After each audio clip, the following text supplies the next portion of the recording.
ધોરાજી શહેરના પંચનાથ મહાદેવ મંદિર પટરાંગણમાં પૂજ્ય શ્રી સંતોષનાજી મહારાજની 48મી નિર્વાણ તિથિ નિમિત્તે વિષ્ણુ યજ્ઞનું આયોજન કરવામાં આવ્યું। ધોરાજીમાં પૌરાણિક પંચનાથ મહાદેવ મંદિર ખાતે વિષ્ણુ યજ્ઞ યોજાયા, જેમાં મોટી સંખ્યામાં વિવિધ અખાડાના સાધુ સંતો તથા ભાઈઓ અને બહેનો મોટી સંખ્યામાં ઉપસ્થિત રહ્યા। સાથે મહાપ્રસાદનું પણ આયોજન કરવામાં આવ્યું, જેમાં સંતો, મહંતો, માંડેશ્વરો, આચાર્યશ્રીઓ, પીઠાધીશ્વરો તથા ભાવિ ભક્તો ઉપસ્થિત રહ્યા।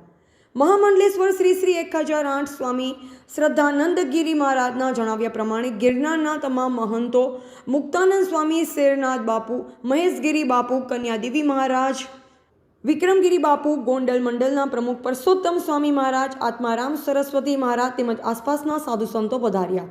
સાથે સાધુ સંતોનો શાલ ઉઢાડી અને દક્ષિણા આપવામાં આવી અને સન્માન કરવામાં આવ્યું। રિપોર્ટર નયન રાવરાણી, સંબંધ ભારત ન્યૂઝ, ધોરાજી, રાજકોટ।